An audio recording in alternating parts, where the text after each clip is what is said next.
Provérbios, escrito provavelmente por Salomão.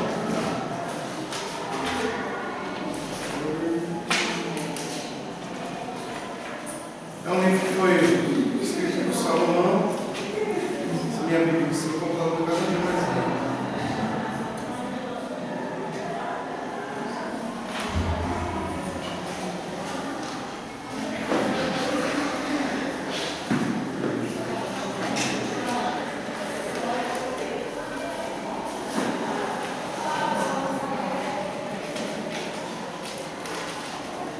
Por isso, né, que o livro começa dizendo Provérbios de Salomão, porque ele pode ter sido escrito por Salomão, ou ele pode ter sido escrito, né, fazendo uma referência aos Provérbios de Salomão. Então poderia ter sido escrito pelo próprio Salomão, ou por alguém que estava citando aí Salomão, né? E aí faz os Provérbios de Salomão.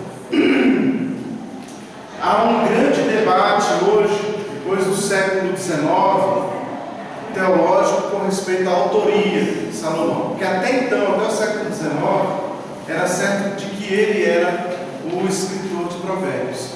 Mas descobriu-se que esse livro foi escrito pós-exílio. Aliás, não é que descobriu-se, é que há indícios de que ele tenha sido escrito na era pós-exílica, o que possibilitaria, segundo essa teoria, de ter sido escrito pelo próprio Salomão, né?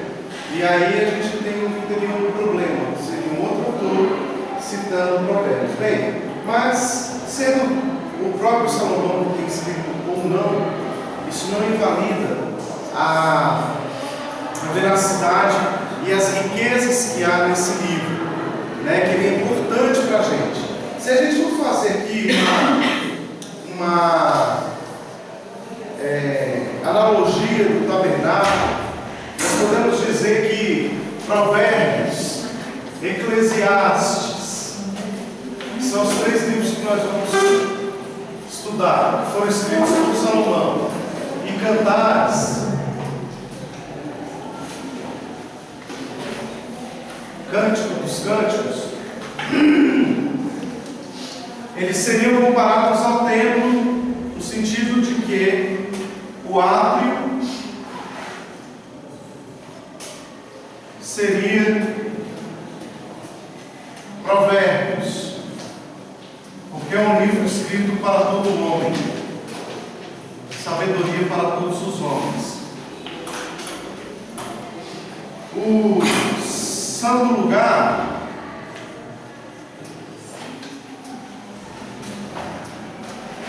seria Eclesiastes,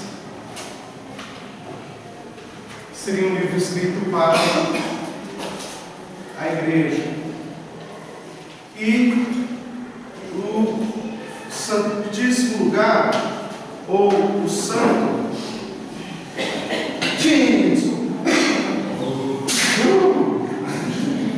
dos santos, seria Cantares, que é um livro que fala de intimidade, né? Eles fazem, dá para fazer, segundo os estudiosos, essa ligação aí de Salomão. Salomão compõe então esses 3 livros, Provérbios, Eclesiastes e Cantares. Moody vai dizer que a essência do livro de Provérbios está no seu ensino moral e ético. Então, se a gente for trabalhar em Provérbios trata de aspecto moral e ético.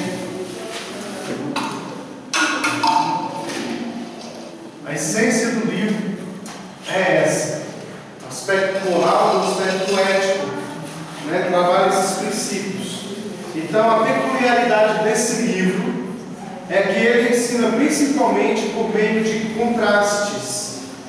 Se a gente for observar Provérbios, ele é assim, é um livro contrastante. Vamos colocar isso de uma forma, tentar colocar isso de uma forma didática para vocês nessa manhã.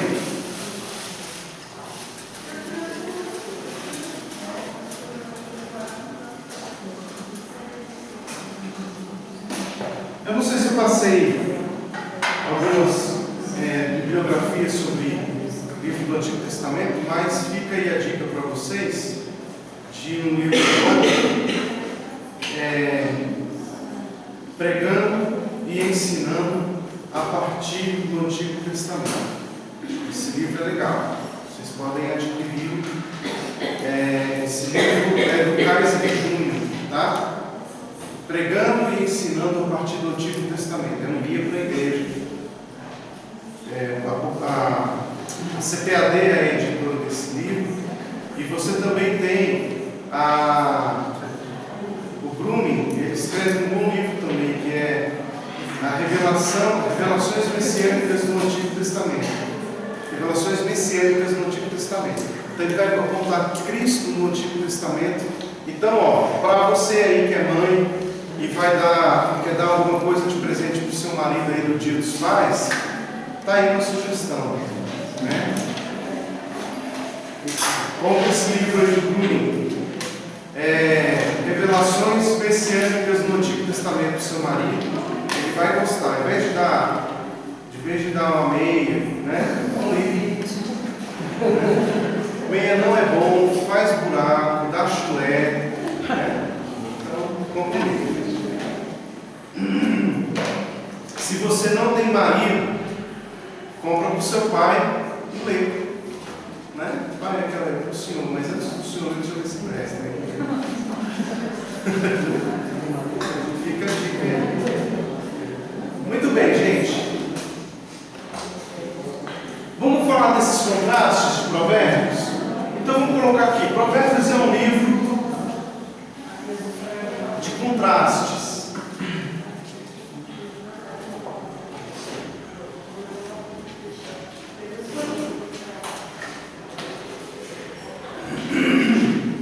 Se a gente observar, por exemplo, nos capítulos 10 ao capítulo 15, do 10 ao 15,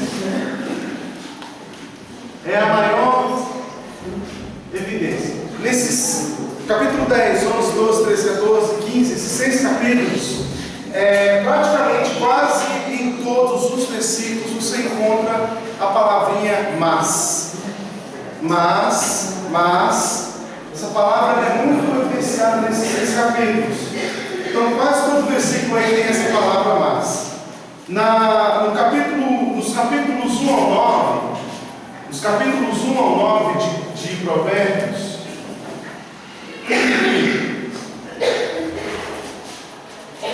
aqui não mostra, né? A gente vai ver contrastes. Agora, as palavras mais evidentes ali, que você vai ver de contraste mesmo, é um contraste entre o bem e o mal. Você vai encontrar muito aqui nesse livro. Porque o bem aqui não é necessariamente a palavra bem, mas você pode encontrar, por exemplo, no sentido de bem, o bem pode ser traduzido nesses capítulos pela palavra sabedoria, instrução, entendimento, justiça, tá? Então você tem o bem versus o mal nesses 9 capítulos primeiros aí. Ele vai trabalhar muito isso, discernimento, sabedoria, conselhos, especialmente a palavra sabedoria, que você vai encontrar 17 vezes como tema nesses capítulos primeiros de Provérbios.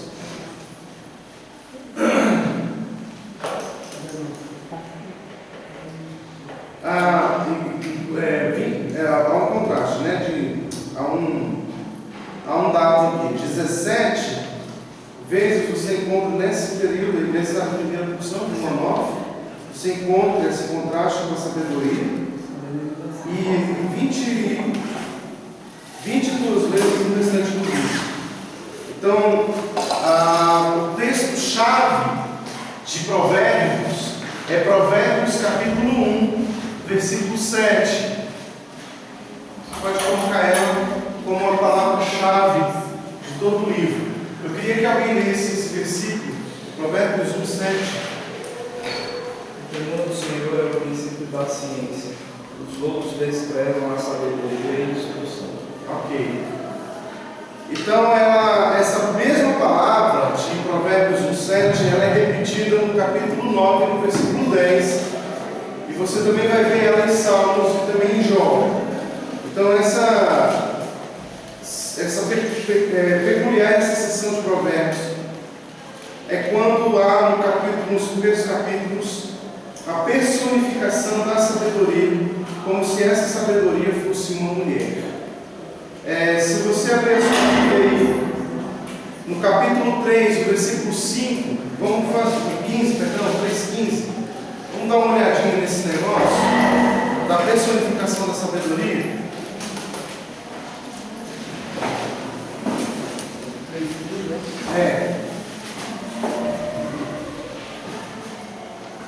Vamos começar no versículo 13, olha só uma coisa interessante.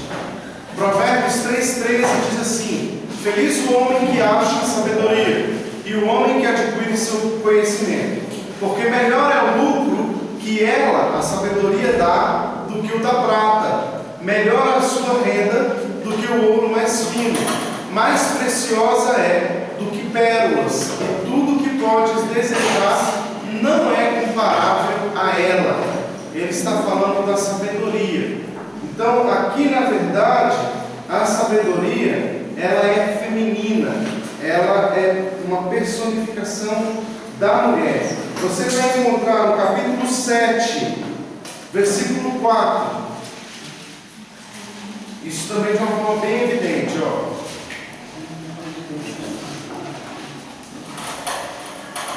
Dize a sabedoria: tu és minha irmã, e ao entendimento chama teu parente. Então a sabedoria é personificada por uma mulher, né? Tu és a minha irmã. Ela se completa nos capítulos 8 e 9, onde sabedoria convida os tolos a participarem da sua festa. Só em Provérbios e só nessa primeira parte a sabedoria foi assim personificada. Agora é importante a gente entender essa personificação da sabedoria. A gente precisa entender o que significa isso. É interessante a gente saber que a palavra sabedoria, ela no hebraico é uma palavra feminina, assim como no português, né? A sabedoria. Por isso, ela assume a forma feminina. Por isso, assume a forma de mulher. Então, ele vai usar esse termo, mas isso não significa que a sabedoria seja uma pessoa. Isso não significa que a sabedoria realmente seja alguém. Ele está apenas personificando-a para que haja aqui a compreensão de quem é ou do que é a sabedoria. Então a gente precisa considerar que sabedoria ele é um substantivo feminino, então é natural e prontamente personificado em uma mulher. Mais do que isso, o autor aqui vai contrastar a sabedoria a uma mulher virtuosa, assim como ele vai contrastar isso com a prostituta, a uma mulher estranha. Então veja só, a sabedoria, ele coloca isso em forma de mulher, porque para Salomão, e é um cara especialista em mulher, né? Então para Salomão, a mulher era um ser totalmente digno e assim, abençoado, divino. Então ele tinha essa paixão pela mulher. Então para ele não havia ninguém ou nada mais assim, rico, mais precioso do que a mulher. Então quando ele vai falar de sabedoria, ele vai fazer esse paralelo, ele vai falar, peraí, sabedoria é como uma mulher. Então ele tá pegando algo que para ele é muito digno, muito divino, e ele vai então fazer essa comparação com a sabedoria. Isso não significa que a sabedoria realmente seja uma mulher, ok? Porque senão eu vou falar que a sabedoria é mulher, que a mulher é igreja, e ele vai fazer uma bagunça, né? aí a igreja é a sabedoria e não tem nada a ver uma coisa com a outra. Tá bom? Porque muitas vezes a igreja não tem sabedoria, precisa crescer, amadurecer. Então você vai ver esse conjunto de contrastes aí. E tal como a sabedoria representa todas as virtudes, provavelmente a mulher estranha também vai tipificar todo tipo de pecado. Tá? O contraste então vai ser ele é estudado e é artístico. A Bíblia vai dizer, por exemplo, olha lá Provérbios 8:3. Alguém leia, por favor. Da banda das portas da cidade, a entrada da cidade e a entrada das portas está clamando. Então quem é que está clamando? A sabedoria. O versículo 1 fala isso. Né? Então a sabedoria está clamando nas portas. Então o seu convite é: quem é simples, volte-se para aqui. Olha o versículo 4, leia aí. A voz, ó homens, clamo, e a minha voz se dirige aos filhos dos homens. Então ela está clamando aos homens. Então, em contraste, a mulher tola, que vai convidar às águas roubadas e cujos convidados estão nas profundezas do inferno. Olha o versículo, capítulo 9, versículo 17 e 18. Agora a mulher, a gente vai ver aqui, a gente viu da sabedoria, né? E agora a gente está vendo a mulher tola. Olha lá o versículo 17 e 18. Alguém pode ler? As águas roubadas são doces, e o pão comido, as ocultas e agradável. É agradável. É 18. Eles, porém, não sabem que ali estão os mortos, que os seus convidados estão nas profundezas do inferno. Isso é a mulher tola, né? Então é comparada, a mulher tola aqui não é uma mulher tola literal, está falando do pecado. Salomão vai fazer esse paralelo, e é muito interessante isso, hein, gente? Porque se você ler a Bíblia, observando a sabedoria, e essa personificação da sabedoria como mulher, e você observar a mulher tola, e a personificação da mulher tola como o pecado, então você vai ter uma compreensão interessante aqui. Por exemplo, a Bíblia diz que a mulher sábia edifica o lar. Aí, é verdade que ele está falando de uma mulher sábia. Lembra do que a gente falou, o sentido literal? Mas se a gente pega o princípio que ele está aplicando de personificação da sabedoria mulher, a gente está entendendo então que a mulher sábia, isso significa a sabedoria edifica a casa. Entendeu? Salomão também está trazendo essa verdade da sabedoria que trabalha para a edificação. Assim como a mulher tola é a representação do pecado. Então, quando você vai observar a minha mulher fazendo o convite, olha lá, as águas roubadas são doces. Está vendo? O pão comido às ocultas é agradável. Isso aqui é pecado. É a comparação ao pecado. Mas ele vai fazer isso, ele vai dizer no versículo 18: eles, porém, não sabem que ali estão os mortos e que os seus convidados estão nas profundezas do inferno. Então, tem esse contraste do sábio com o tolo, né? Da mulher sábia e da mulher tola, da prostituição, do pecado e da sabedoria. Então, se você for caminhar nessa linha de pensamento de Salomão, e é o que nós precisamos fazer para entender Provérbios, nós vamos entender que o oposto da sabedoria é o quê? A tolice, o pecado. Não é a ignorância, não é a falta do conhecimento. O contrário da sabedoria é o pecado. Entende? Salomão trabalha esse princípio, porque essa sabedoria não é a ciência como a gente leu no início. Não é a ciência. Essa sabedoria não se adquire com o intelecto. Essa sabedoria não se adquire com livros. Essa sabedoria se adquire com uma experiência com Deus. É essa sabedoria que Salomão está buscando, porque Salomão já era inteligente. Salomão já tinha intelectualidade, né? Ele adquiriu isso. Salomão foi um homem sábio, mas ele, ao mesmo tempo que ele foi sábio, ele não era sábio. Porque a sabedoria de Salomão era uma sabedoria parcial, viu, gente? Em que sentido? Não é que ele não era tão inteligente, ele foi o homem mais sábio que existiu na terra. Mas Salomão, ele não tinha a experiência com Deus. Ele não tinha a profundidade do conhecimento de Deus. E é por isso que ele escreve Provérbios. Para dizer, em Provérbios, ele está dando conselhos de ciência, mas ele está dizendo ao mesmo tempo que ele tem sede da sabedoria divina. E é essa sabedoria divina que ele está almejando, que ele está desejando. É essa sabedoria divina que nós precisamos desejar para a nossa vida. Olha que coisa interessante. Ter a sabedoria, a ciência, ela é uma bênção de Deus, né? Ter a ciência é uma bênção de Deus, mas adquirir a sabedoria é algo que só vem de Deus. Não é algo que nós produzimos, é algo que nós experimentamos vindo apenas de Deus. É Deus que nos dá, ok? Salomão vai deixar isso bem claro no seu estudo.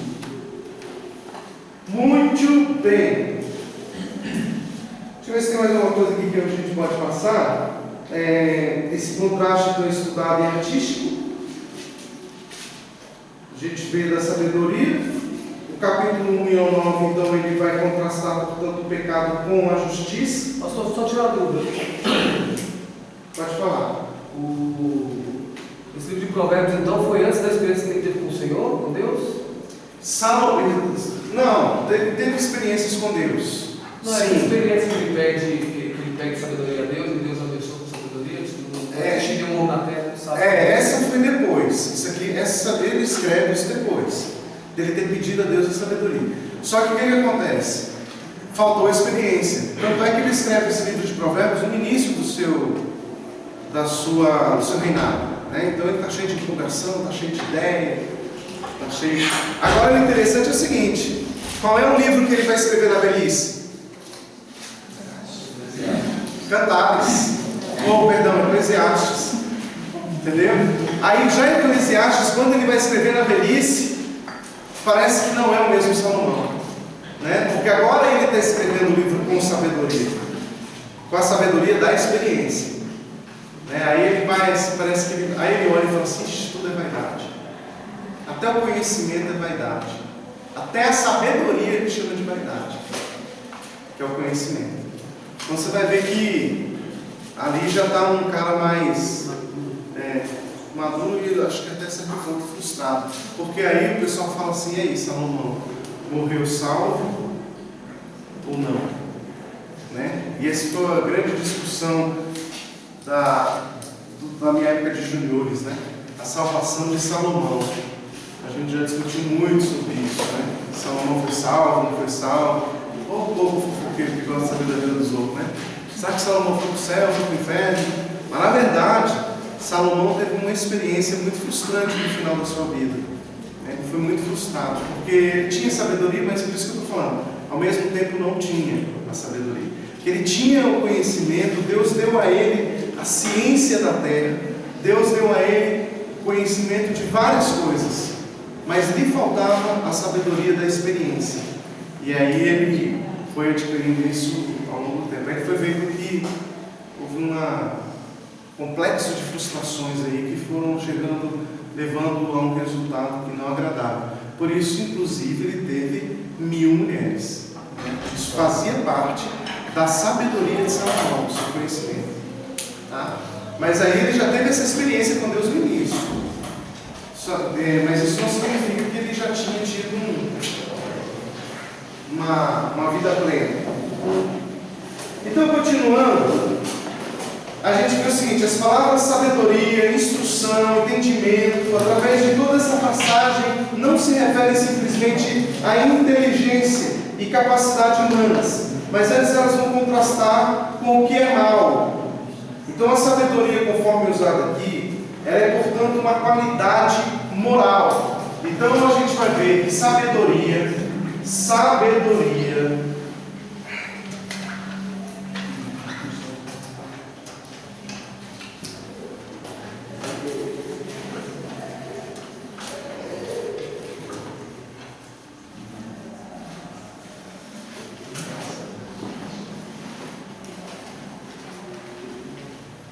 qualidade moral. Vamos lá.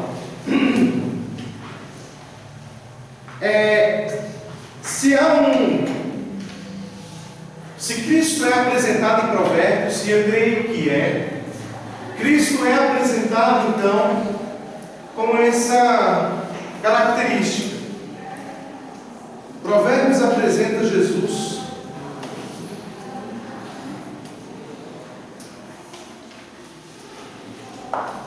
como a nossa sabedoria. Ele é a fonte da sabedoria plena, né? Aqui sim está a plenitude da sabedoria. E ouso dizer a vocês, porque a Bíblia diz que ninguém ouve como Salomão. Nem Cristo sabia tanto quanto Salomão sabia. O conhecimento da ciência. Mas Jesus tinha muito mais sabedoria que Salomão na convivência, na intimidade com Deus, na sabedoria divina. Entende? Então Jesus tinha uma experiência, tinha uma sabedoria divina que Salomão, foi essa que Salomão esteve procurando na sua vida e não achou. O próprio Salomão caiu no tema principal do livro dele, né? O tema da sabedoria. Então, ele realmente ele recebeu uma sabedoria incrível de Deus, mas ele não soube usar muito no relacionamento de temer o Pai, né? Deus. E Jesus mostrou exatamente isso, que o temor ao Pai, né, dá realmente a sabedoria de qualidade que você está falando aí, né? Exatamente. Eu acredito que seja isso, né? Que Deus quer ensinar para nós. É isso aí, porque essa palavra, inclusive, o princípio da sabedoria, essa sabedoria, ela é na verdade aí a compreensão, né? A palavra da arte. Então esse compreender, essa sabedoria, ela é uma sabedoria que você vai adquirindo pela percepção. É diferente da sabedoria do versículo 2, por exemplo. Que pena que nós temos esse texto no português, né? Porque a Bíblia aqui vai jogar toda a sabedoria como uma coisa só. Pastor, no hebraico ela tem essa distinção da sabedoria, conhecimento de Deus e sabedoria do ser humano? Tem. É por Porque isso que Provérbios é tratado da mesma forma, da mesma palavra. Né? Por exemplo, olha só, quando você vai para Provérbios 1:2, a palavra aí, no versículo 2, é para aprender a sabedoria. Essa sabedoria é Hokmah no hebraico. Hokmah. Essa palavra Hokmah é sabedoria. Essa sabedoria, ela é a perspicácia. A sabedoria é a prudência. E também ela tem a ver com a sabedoria divina. Ela está ligada à sabedoria divina. Hokmah. A palavra é Hokmah. Já a sabedoria do conhecimento, a palavra da sabedoria do conhecimento adquirido, né, pela ciência, ou a sabedoria ciência, é Da'at. Hokmah seria a sabedoria divina, e o Da'at é a sabedoria adquirida pela ciência, conhecimento. Então você tem essa diferença, tá? Da'at e Hokmah. Então quando você... Infelizmente aqui está tudo traduzido como sabedoria, então não tem como a gente fazer essa separação, né? Mas no hebraico tem, é bem nítido, tá? Então ele... Oi, pode falar.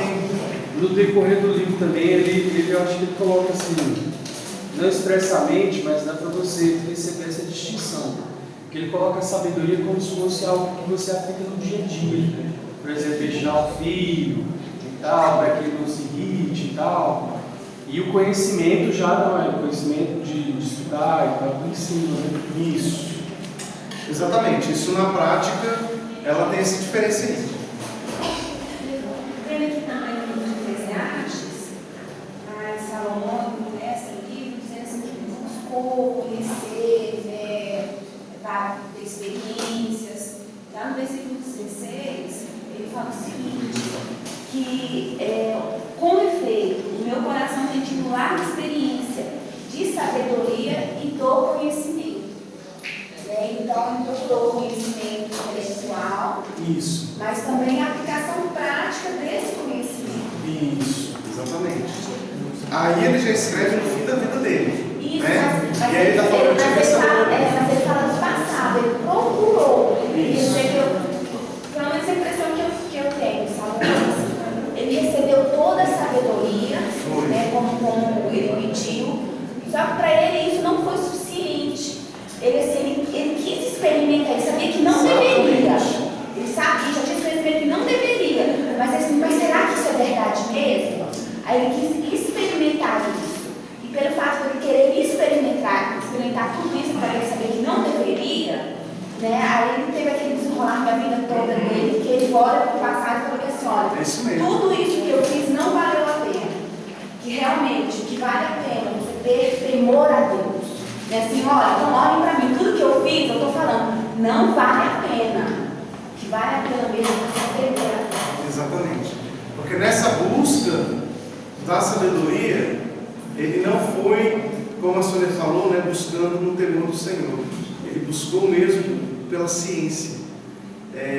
Quando você quer experimentar Deus pela ciência, você vai sofrer frustrações. Não que a ciência seja contra Deus, mas a nossa interpretação de Deus, ela não é científica. E não é mesmo. Porque quando você vai ter uma experiência com Deus, por exemplo, quando você vai ver Deus, inclusive trabalhando na Bíblia, uma coisa que Deus é especialista em fazer é frustrar a ciência. Porque, ou você acha, por exemplo, que é natural andar sobre as águas, que é natural ressuscitar um morto, que é natural multiplicar pão. Então ele foge, né, dos princípios do conhecimento. Né? Deus faz muito isso. Então Deus não é preso à ciência. Até por causa disso, ele precisa transcender a ciência. Deus está além da ciência. Né? Se Deus fosse conhecido pela sabedoria, pelo conhecimento, se assim nós o encontrássemos pelo conhecimento, então Deus seria limitado. Né? O nosso Deus teria limites. Por quê? Porque aí a gente tinha uma ciência. A gente tinha uma ciência. Por exemplo, quando você vai estudar matemática, né? A gente está ali com os professores de matemática ali, então eu vou pegar a especialidade deles ali. Quando a gente estuda matemática é o quê? É uma ciência. 1 mais 1 é 2. Se 1 mais 1 for 3, está errado. Né? Eles não hesitam em reprovar você, porque 1 mais 1 não é 3, porque a ciência comprova que 1 mais 1 é 2, porque o número 1 mais o outro número 1 é igual a 2, porque isto é uma ciência. Por isso que você vai estudar assim, biologia, química, física, história, tudo isso é ciência. Agora, quando você trabalha aspectos espirituais, ele transcende a ciência. A ciência está contida na sabedoria. Olha que coisa mais profunda, né? E não a sabedoria na ciência. Né? Isso que vocês estão falando é importante mesmo para a nossa reflexão. Muito legal. Olha lá. Os livros da poesia no Antigo Testamento são Jó, Salmos, Provérbios, Eclesiastes e Cantares. São 5. Desses 5, 3 foram escritos por Salomão, né? Ou dada a ele a autoria dos livros. Eles não são poéticos no sentido de serem fantasiosos ou irreais, mas somente na forma deles. Então não há neles métrica nem rima, mas antes há uma rima de pensamento, de expressão e um paralelismo que é a repetição do mesmo pensamento em termos diferentes. Por exemplo, se você observar Salmos você vai encontrar o cristão de joelho. Quando você vai para Provérbios, você encontra o cristão de pé. Por quê? Porque ele fala de ação, né? Quando você vai para Salmos, você vai ver que são devoção para o cristão. E o livro de Provérbios é para o andar do cristão. Salmos são para o lugar secreto de oração, enquanto que Provérbios é para o lugar de negócios e das distrações. Então a gente descobre em Provérbios que piedade é prática. Provérbios fala isso. Neles são mencionadas todas as relações da vida, nosso dever para com Deus, para com o próximo, com os pais, os filhos, as nossas obrigações como cidadãos. Então vamos pegar aqui a didática do livro de Provérbios. Deixa eu apagar aqui.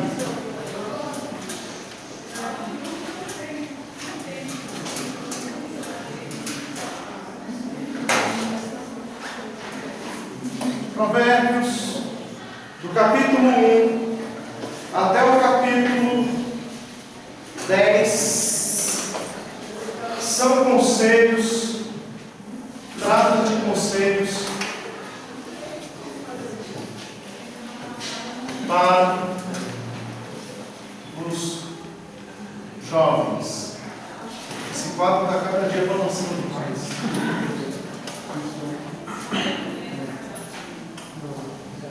Do 11 ao 20,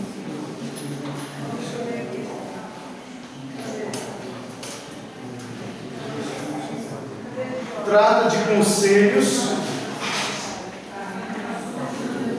para todos os homens. No capítulo 21 ao 31, conselhos para os reis e soberanos. Então, isso é praticamente um resumo das divisões do livro de Salomão. O capítulo 31 de Provérbios, abra sua Bíblia lá, capítulo 31, é um capítulo que trata dos direitos das mulheres. Vocês já ouviram falar do rei Lemuel? Quem foi o rei Lemuel? Capítulo 31 de Provérbios, Salomão vai escrever dando conselhos para o rei Lemuel. Alguém já ouviu falar desse rei Lemuel? Não acredito, gente, vocês não leem Bíblia, não? Quem já ouviu falar? Ele era rei de que país? Rei Lemuel, reinou quantos anos? Qual foi a principal obra do rei Lemuel? Emassar? Emassar pastel. Emassar parede. Qual foi o principal feito do rei Lemuel? Na Bíblia não está falando o seguinte, sobre qual não se sabe coisa alguma. Exatamente. A gente não tem a mínima ideia quem foi esse homem. A gente não sabe o que ele fez na vida, o que deixou de fazer. Estava querendo ver se alguém ia chutar alguma coisa aqui. Tem uma conjectura aqui de que pode ser o nome que Batseba deu a Salomão. Tem os que chamam de ursinho, Lemuelzinho. Lemuelzinho.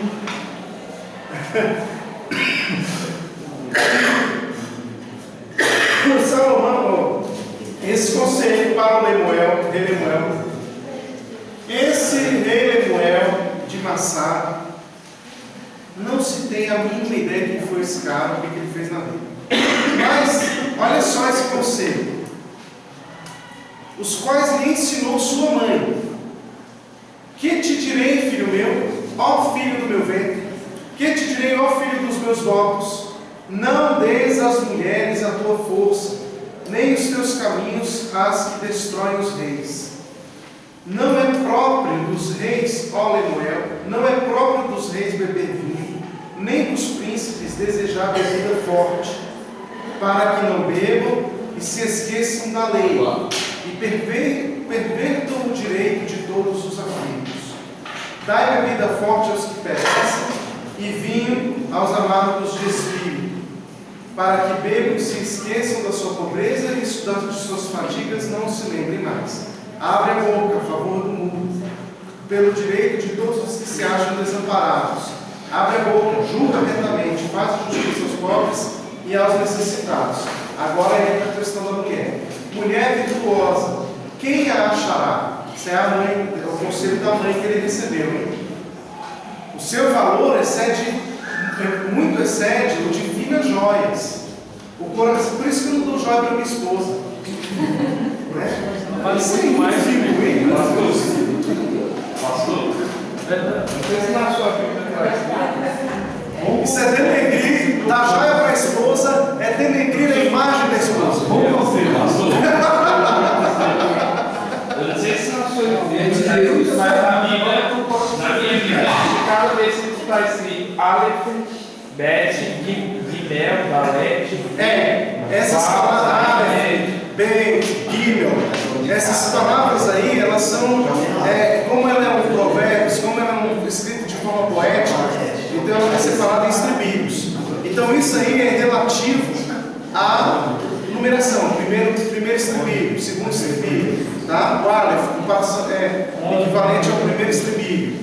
Né? Como eles não separavam em números, eles separavam em letras, então Aleph seria a primeira letra do alfabeto hebraico, tá? Bet é o segundo, Gimel é o terceiro, Dalet é o quarto, e aí vai. Ok? Então o que acontece? Aí ele vai dizer, ó, o seu valor excede muito de finas joias, né? Gostou dessa, cara? O coração do seu marido confia nela e não haverá falta de ganho. Ela lhe faz bem e não mal todos os dias da sua vida. Busca lã e linho e de bom grado trabalha com as mãos. É como um navio mercante, de longe traz o seu pão. É ainda à noite, já se levanta e dá mantimento à sua casa e atarefa as suas servas. Examina uma propriedade, adquire-a, planta uma vinha com as rendas de seu trabalho, cinge os lombos de força e fortalece os braços. Ela percebe que o seu ganho é bom e a sua lâmpada não se apaga de noite. Estende as mãos ao fuso, mãos que pegam na roca, abre a mão ao aflito e ainda a estende ao necessitado. É uma mulher que também exerce misericórdia, né? No tocante à sua casa, não teme a neve, pois todos andam vestidos de lã escarlate. É uma mulher que está preocupada com a família. Faz para si cobertas, veste-se de linho fino e de púrpura. Seu marido é estimado entre os juízes quando se assenta com os anciãos da terra. Ela faz roupa de linho fino e vende-as e dá cintas aos mercadores. A força e a dignidade são os seus vestidos. E quanto ao dia de amanhã, não tem preocupações. Fala com sabedoria e a instrução da bondade está na sua língua. Atende ao bom andamento da sua casa e não come o pão da preguiça. Levantam-se seus filhos e lhe chamam de idosa. Seu marido a louva dizendo: muitas mulheres procedem virtuosamente, mas tu a todas sobrepuja. Eu acho que o marido devia acordar falando isso para a esposa. Hein? Isso aí. Né? Enganosa é a graça, vã a formosura, mas a mulher que teme ao Senhor, essa será louvada. Dá-lhe do fruto de suas mãos, e de público louvarão as suas obras. Olha que coisa interessante. Está falando aqui da mulher. Né? É fantástico. Eu acho que toda mulher que quer casar deveria ler esse capítulo de Provérbios e tomar para e as casadas também. Então esse livro ele vai terminar com o capítulo da mulher. E esse é um dos mais belos capítulos da Bíblia, porque a Bíblia é o livro dos direitos da mulher. Dá-lhe o fruto das suas mãos e de público a louvarão as suas obras. Onde quer que Cristo esteja, a condição dela se eleva. Nos países pagãos, onde ele não é reconhecido, a mulher nada mais é do que uma serva, um escravo. Mas para nós, a Igreja de Deus, a mulher cristã, ela é como uma rainha. Né? E aí a gente deve reconhecimento, a gente deve reconhecimento do trabalho, porque não é um trabalhinho qualquer. Você viu aí pelo texto? É uma mulher que não tem a preguiça, que ela, além de zelar pela casa, né? De levantar cedo, de se preocupar com o alimento, se preocupar com a cobertura da família, com a vestimenta, com o marido, com a dignidade do marido, ainda tem que se preocupar com os afazeres domésticos, tem que se preocupar com tudo. Além de tudo isso, essa mulher ainda aplica palavras de sabedoria à sua casa. Não é uma mulher que vai dar conselhos todos, porque o homem, ele não pensa para falar. Homem, se ele está chateado, ele vai querer dizer aqui, a mulher sábia, ela vai trazer a palavra certa para a hora certa, vai dosar as palavras, né? Para que o marido seja honrado diante dos homens. É isso aí, é interessante isso, hein? A mulher é responsável pela honra do marido e da família. Por isso o marido vai olhar para a mulher e dizer: você vale muito mais do que todas as áreas desse mundo, né? Porque a mulher virtuosa não é fácil de achar. Agora, quando o marido já não pensa para falar, chega, começa, porque isso, aquilo, não sei o que, a mulher vai e soma isso, imagina.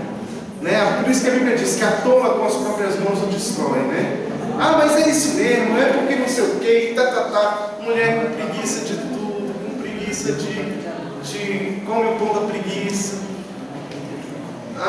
Eu estou com preguiça de fazer café, estou com preguiça do almoço, estou com preguiça. Aí você vai ver a casa caindo, o marido caindo, a família caindo. Aí quando você vê a casa, esfarela toda. Gente, é sério. Mulher virtuosa é uma dádiva de Deus.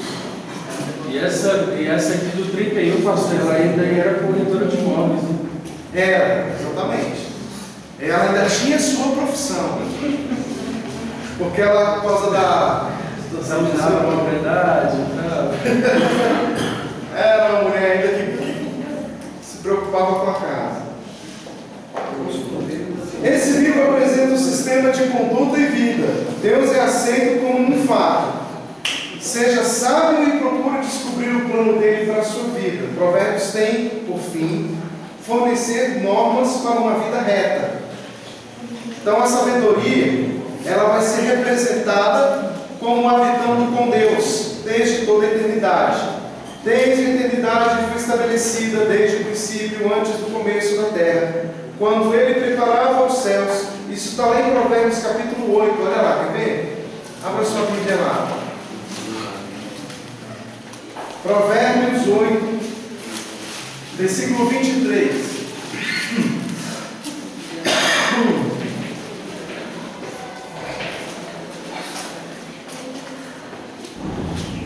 Sabedoria, ela está com Deus. Olha lá. O Senhor me possuía no início da sua obra, antes de suas obras mais antigas. Desde a eternidade fui estabelecida, desde o princípio, antes do começo da terra. Antes de haver abismos eu nasci, antes ainda de haver fontes carregadas de águas, antes que os montes fossem firmados, antes de haver outeiros eu nasci. É bom a gente lembrar que esse livro não trata de aspectos doutrinários. Isso aqui, gente, não é literalidade. Nós estamos falando de um livro poético que trata sentimento, que trabalha coração. Então isso aqui é uma forma poética, porque senão a gente vai começar a procurar aqui, achar quem é a sabedoria. Embora também não esteja errado a gente dizer que Jesus é a sabedoria, mas o que nós precisamos entender é que Salomão aqui não está querendo dizer que a sabedoria era literalmente Cristo aqui, né? O Verbo eterno. É porque o Verbo eterno, porque antes que os montes fossem firmados, antes de haver outeiros nasceu. Então a sabedoria nasceu lá no início. Não é uma literalidade, você está entendendo? A gente não está trabalhando aqui algo literal, não é uma doutrina isso aqui. Isso aqui é uma poesia. Então a gente, com a forma poética, a sabedoria cabe muito bem. Então ele está dizendo: ainda não tinha feito a terra, nem as amplidões, nem sequer o princípio do pó do mundo. Quando ele preparava os céus, aí estava eu. O que ele está querendo dizer? Que tudo que Deus fez na terra, todas as obras de Deus foram feitas com sabedoria. É isso que está dizendo. Tá? Não há nada que tenha saído de Deus sem ser em sabedoria. Porque Deus sempre é sábio na sua criação.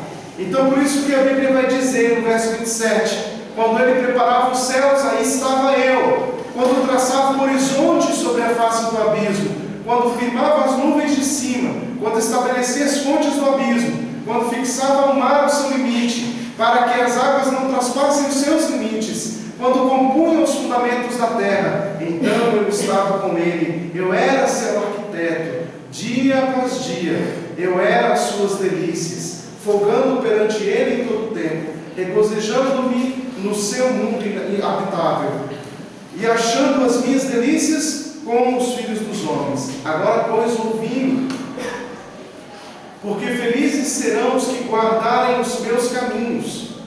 Ouvi o ensino, sede sábios, não o rejeiteis. Feliz o homem que me dá ouvidos, velando dia a dia às minhas portas, esperando as ombreiras da minha entrada. Porque o que me acha a vida, e alcança o favor do Senhor.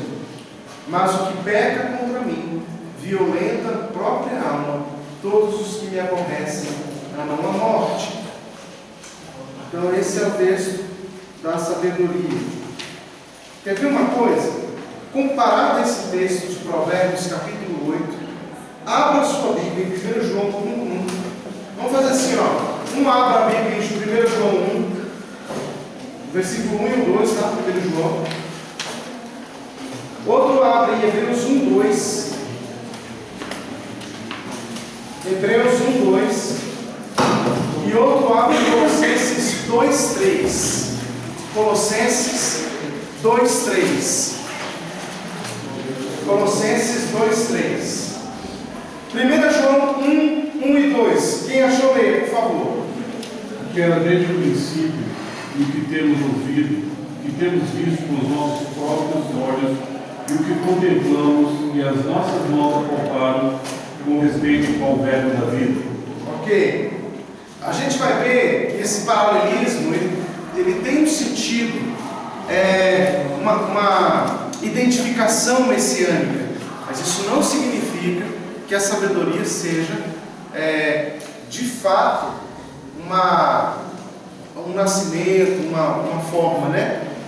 Nós estamos falando de Deus aí. Mas a gente tem esse paralelismo com o próprio Cristo também, que é dito isso, né? Olha lá agora,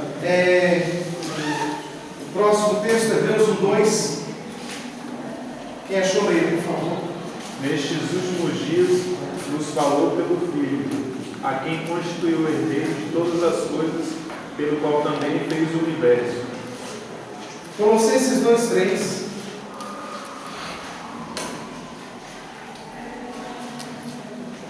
Colossenses 2:3. Colossenses.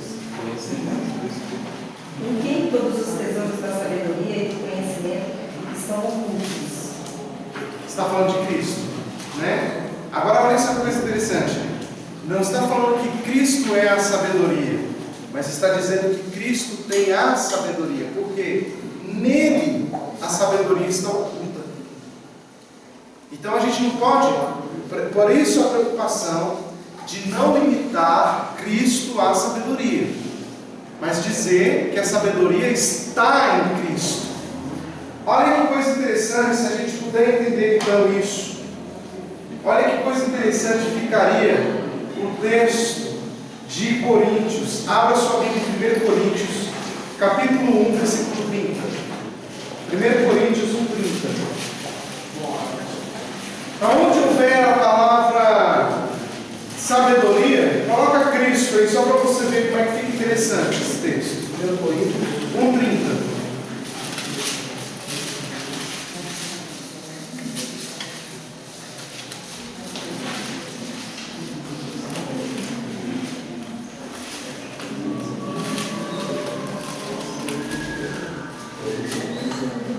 O que está escrito lá?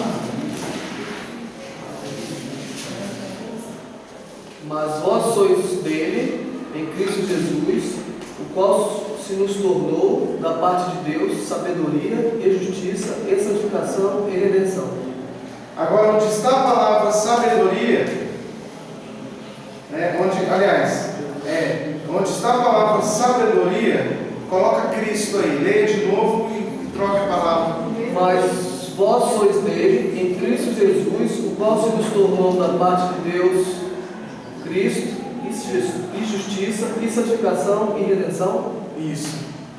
Né? Tornou da parte de Deus Cristo. O que significa Cristo? Ungido. Né? Porque Cristo é a nossa sabedoria. Né? É interessante a gente entender que a nossa sabedoria é Cristo. Não é somente sabedoria, mas Cristo esconde em si a sabedoria. 1 João 5,20.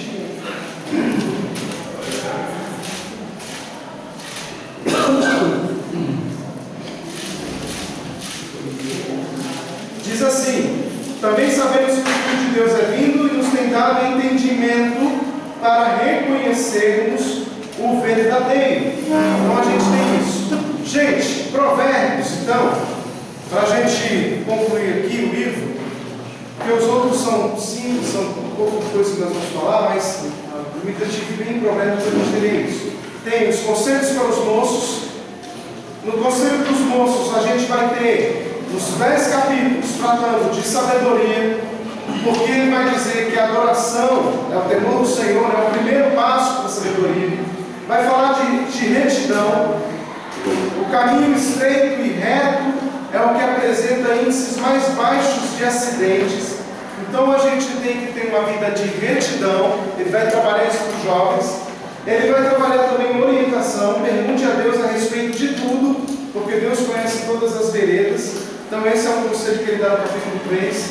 No capítulo 4, ele vai falar para o jovem tomar cuidado com os seus passos. É outro conselho. Cada passo dado atribui para mudar o caráter. Então a gente tem que pisar na vida com acerto. Cada passo que você dá, você está forjando o seu caráter. Viu? Conselho para os jovens. Outro conselho: fuja da lisonja. Capítulo 5. Porque ele diz o seguinte: mais suave do que o azeite é a terminologia moderna. A maior parte dos jovens a entende. Olha, ficar com pessoa que fica com muita neném com você, foge. Elevação de ego, foge. Mas como você é tremendo, quero ser, quando eu crescer, quero ser igual a você, foge. Né? Estou falando aqui que você não pode receber um elogio, não estou falando isso. Estou dizendo que tem quanto há muito elevação do seu ego, você é o cara, você é a grande revolução do século XXI, é você o caminho, a verdade e a vida. Foge. Ó, sai fora. Fora. No capítulo 6, lista negra de Deus, ele vai dizer que conselho para os jovens: fujam do orgulho, da mentira, do assassínio, do homicídio, fuja do engano, fuja da maldade, fuja da traição, fuja da discórdia. É engraçado como os jovens tendem a cair nessas coisas: no orgulho, na mentira, no homicídio. O jovem tem a tendência de cair no engano, de cair na maldade, na traição, na discórdia. Temos que fugir disso. Uma outra coisa, da mulher iníqua, que pratica o pecado. Gente, conselho para a juventude: fuja da mulher que pratica pecado, porque ela ludibria o homem. Ela vem com uma conversinha. Eu já observei, por exemplo, os jovens, quando eles vão começar um namoro. Gente, se todo relacionamento fosse como no início do namoro, a gente não tinha preocupação, porque no início de namoro, eles vêm aqui no gabinete e falam assim: pastor, a gente que começou o nosso relacionamento com Deus, eu tenho orado muito. Bem, começa orando muito. Sempre. Nós estamos agora orando juntos, aí começa a orar juntos. E aí a gente está jejuando um mês. Nossa, que coisa linda isso aqui, né? Isso é normal. Eu imagino que no dia que vocês derem um beijo um no outro na boca, a glória de Deus se manifesta. Está tão espiritual esse negócio. A gente lê a Bíblia junto, a gente está orando junto, estamos pedindo a confirmação do Senhor, e a oração para cá, e jejum para lá, aí começa a namorar. Aí não dá 6 meses, aí começa. Aí é mãozinha para lá, mãozinha para cá. Aí como é que tá? Tá orando daquele jeito? Não. Tá lendo Bíblia? Ixi, tá com dificuldade de ler Bíblia. Um dia a gente fez a reunião com os namorados aqui, aí a gente perguntou: quem aqui está orando com o seu cônjuge, com o seu namorado, seu namorado, né? A gente está não tendo tempo. Toda vez, pelo menos uma vez por semana vocês estão orando junto, mas não está tendo tempo. Mas engraçado que para namorar tem um mês de jejum, lê a Bíblia, ora, prega um para o outro, é uma coisa, né? Um avivamento. Mas depois que está namorando, aí não tem tempo de ler Bíblia, não tem tempo de orar junto, não tem tempo. Aí começa a entrar a carnalidade. Isso é perigoso. Agora, uma mulher pecadora, ela não vai vir na igreja dizendo: eu sou pecadora. Ela não vai vir assim. Quando a Bíblia diz que para fugir da mulher iníqua, ela está dizendo que a mulher iníqua, ela pode ser crente. Mas o que vai acontecer? Ela também vai trabalhar com sensualidade. Ela é sedutora. E o relacionamento, irmãos, vai para a carnalidade mesmo, querido jovem. E quando você observar, vocês já estão pegando a léguas de distância. E aí você fica lá: ixi, agora, o que eu faço? Né? Acabar você não quer, porque o pecado é bom, né? E aí vocês vão vivendo essa vida de promiscuidade. E vai caindo os seus valores espirituais. E quando você vê, você já está morto espiritualmente dentro da igreja. Morto mesmo. Aí os relacionamentos são fora. E a tendência é o casal se isolar. Entendeu? Aí eles se isolam. Eles não querem mais viver uma vida comunitária. Eles visitam a igreja. Eles não estão envolvidos mais na igreja. Eles são apenas espectadores. Vem no domingo, participam, sabe? Mas aí eles ficam. A tendência é viver só os dois. Por quê? Porque há o peso do pecado. Eles têm vergonha de se envolver com a igreja. Eles têm vergonha de assumir alguma coisa. Porque tem pecado. Então, gente, olha, tem que tomar muito cuidado com isso, né? Está aí o conselho de Salomão em Provérbios 7, tá? Falando também das riquezas. Os rubis da riqueza alcançam os mais altos preços no mercado e valores do caráter. A riqueza pode corromper. Não é que ser rico corrompe, mas a riqueza corrompe. Preste atenção, porque é uma diferença nesse negócio. Porque às vezes a gente vai falar de ser rico, corrompe, e a gente acha que é a partir de salário X. Se eu começar a ganhar 100 mil por mês, eu sou rico. Aí eu estou ganhando 100 mil por mês, eu sou rico. Mas peraí, a partir de quanto é um rico? O rico não é a partir de X valor de salário. O rico na Bíblia é aquele que não dá o que tem. Você pode ganhar um salário mínimo, mas se você retém o que você ganha, você está vivendo para a riqueza. Entendeu? Não é ser rico, é a riqueza. Você está vivendo a riqueza. Ou seja, tudo que eu ganho é meu, eu não dou para ninguém. Eu não distribuo a ninguém. O salário é meu, o dinheiro é meu. Mas isso aqui só dá para mim. Você pode ganhar um salário mínimo até R$1 milhão por mês. Se você não dá o que você tem, não distribui, não compartilha o que você tem com o outro, a Bíblia diz que você está vivendo para a riqueza e você está vivendo para servir a Mamon. Olha como é que a coisa é séria. Porque às vezes a gente acha que o irmão que ganha 500 mil tem a obrigação de me ajudar, porque eu ganho salário mínimo. Mas não é isso que a Bíblia diz. A Bíblia diz que o irmão que ganha 500 mil, ele tem a obrigação de te ajudar. Você que ganha o salário mínimo tem a obrigação de ajudar o outro. Porque estamos falando de quem está no reino de Deus, gente. Quem é cidadão do reino de Deus, o que ganha tem que ser compartilhado. Entendeu? Não tem valor não. Tem a riqueza. Como é que você está fazendo com as suas riquezas? Ah, pastor, mas o meu dinheiro está todo complicado, porque eu estou todo endividado. Peraí, o seu dinheiro está... Você está me dizendo, em outras palavras, que o seu dinheiro só dá para você. É isso, só dá para mim. Legal. Entendeu? Olha o erro. Quando Deus te deu um salário, Ele deu para você partilhar o que você ganha. Não interessa quanto. Senão, caso contrário, você está vivendo para a riqueza, comendo tudo que ganha. Paulo vai falar sobre isso também.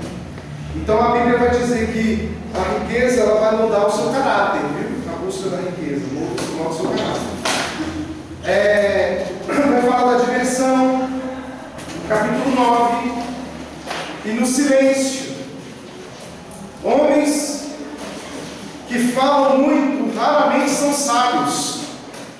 Por isso que pastor tem dificuldade de ser sábio, né? Fala muito. Homens que falam muito têm dificuldade de sabedoria. Aprenda a se calar. Meu pai dizia um grande provérbio árabe que dizia: quem fala demais dá bom dia ao cavalo. Não sei se é árabe, né? Mas é um provérbio. Deve ser porque tem muito cavalo naquela região. Então, quem fala demais dá bom dia a cavalo. E o pior que é verdade, não fala demais não. Quem fala demais tem problema. Você pode observar, todo mundo que tem problema na igreja é que fala demais. Ó, boquinha fechada não entra mosca. Outro grande provérbio, pode escrever isso na sua Bíblia. Na sua Bíblia não. Na outra capa, né? Os conselhos para os homens: economia é falsa, uma dádiva nunca se perde, somente aquilo que com o egoísmo retemos empobrece. Isso está já no conselho para todos os homens. Os nécios, não se pode convencer o nécio na sua astutícia, só o homem sábio aceita a repreensão. Apenas os homens sábios aceitam a repreensão. Mentira, a justiça e a mentira são inimigas. Para o ímpio, porém, são sinônimos. Para o ímpio, justiça e mentira são sinônimos. Olha que coisa interessante, hein?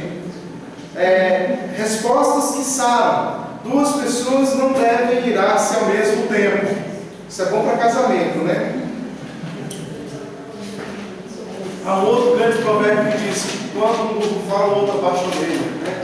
Vale a pena a gente ouvir esses provérbios dos pais a infância inteira, né? A purificação do pecado, Provérbios 16:2, né? Que é o homem que se afunda na perversidade inventa bonitos nomes para o pecado. Quem está afogado no pecado vai inventar um nome bonito para ele, porque não quer sair dele. Ei, irmão, você está adulterando? Não, adulterando não, estou expressando o amor.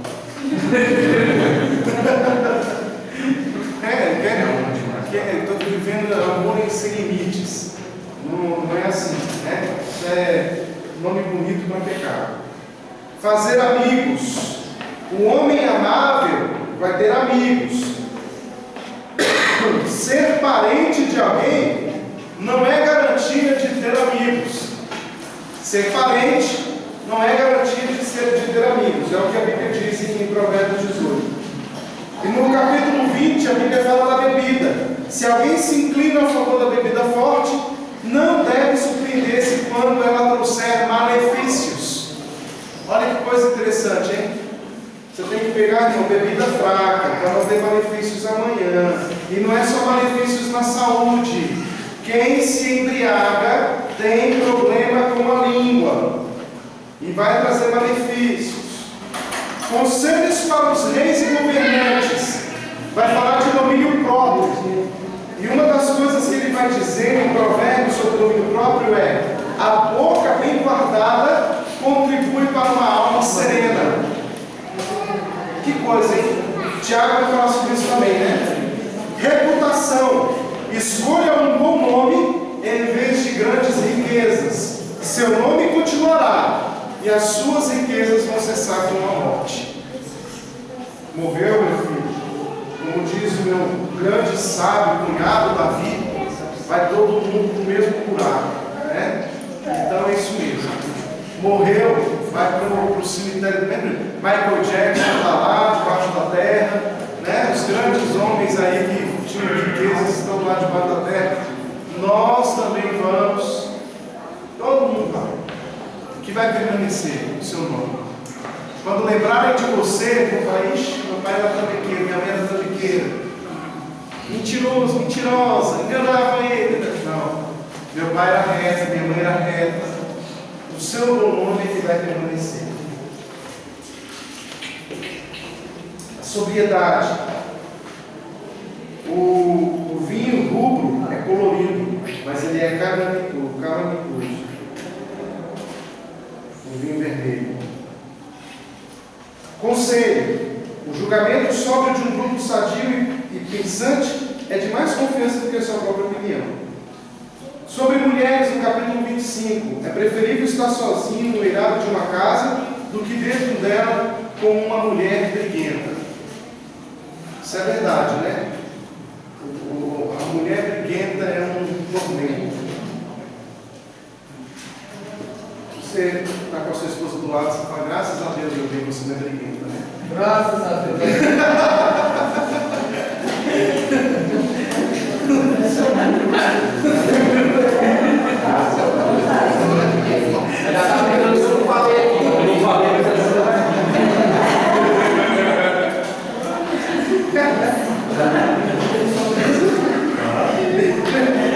Mexericos. Quando se extingue o combustível, apaga-se o fogo. Quando se fecham os lábios, cessam as contendas. Pastor, como é que a gente resolve o problema de fofoca, de contenda, de briga na igreja? Ó, grande remédio, segundo Salomão: fecha a boquinha. Né? Eu gostava daquela musiquinha que a gente cantava quando era criança. Como é que é do zíper na boquinha?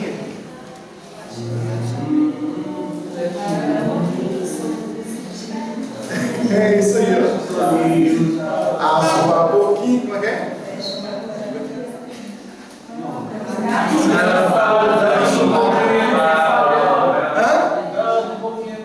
Não, não é isso não, irmão. Isso aí isso não é da minha época, não. Não, é do abro a boquinha, não sei o que, entra o mosquitinho. E as batidas do teu coraçãozinho, fecha uma boquinha E passa um zipinho, né?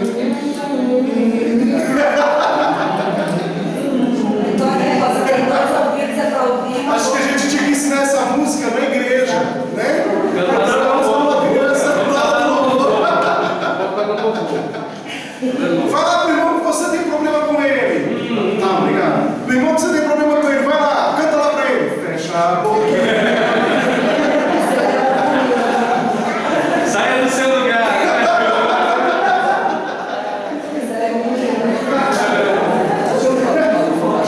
Não existe amanhã, somente no Provérbios 27 não existe amanhã, somente hoje.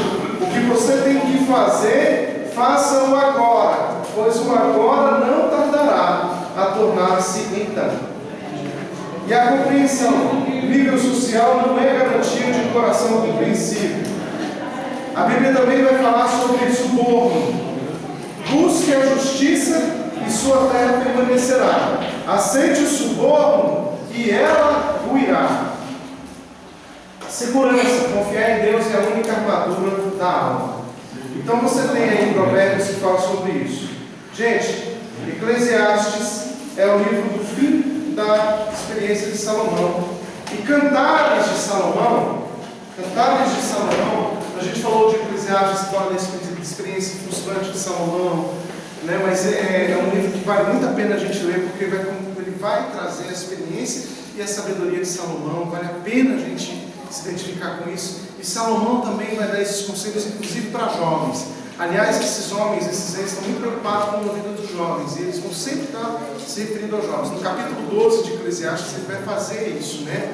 Lembra-te do teu Criador no dia da tua mocidade, antes que venham os maus dias, e que cheguem os anos, e que venhas a dizer, não tem menos contentamento. Mas esse livro, o Eclesiastes, parece mais tão amargo, parece que durante o período da juventude de Salomão, ele não seguiu os próprios conselhos, ele só foi obedecido. É verdade, é verdade. Foi exatamente isso que aconteceu. E Cantares de Salomão é um livro que fala de amor, fala de relacionamento. Na verdade, os judeus liam esse livro pensando no relacionamento Israel e Deus. É o que a gente faz hoje. Aliás, a igreja cristã tem essa herança judaica, né? Na leitura desse livro. A gente faz esse paralelismo entre Cristo e a igreja. Né? Então, é um livro, não é errado você fazer essa leitura, mas é bom a gente também entender que essa é uma leitura literal. É de Salomão, que escreveu a Sunamita. Agora, a Sunamita ou Sulamita, ela pode ter sido uma pessoa ou uma paixão que Salomão não teve. Porque tem uma história, né, da Sunamita lá em Primeiros Reis, que Salomão não teve essa mulher e ele foi a grande paixão de Salomão. Dizem as más línguas da época, os fofoqueiros, que foi por isso que Salomão teve 1000 mulheres, que não conseguia ter ela e queria procurar alguém que fosse como a Sunamita.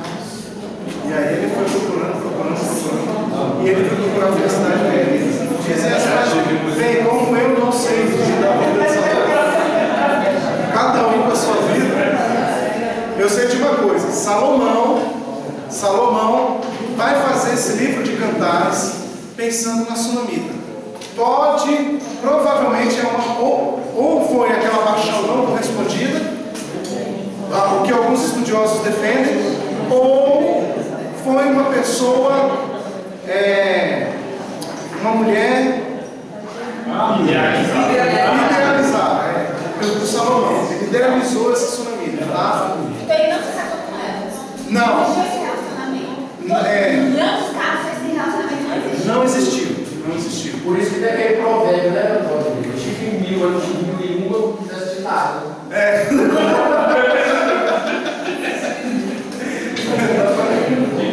Então, gente, mas é um livro que também trata de uma experiência sexual e trabalha da questão do amor do homem e da mulher. Vale a pena você ler esse livro com a sua esposa, com o seu marido.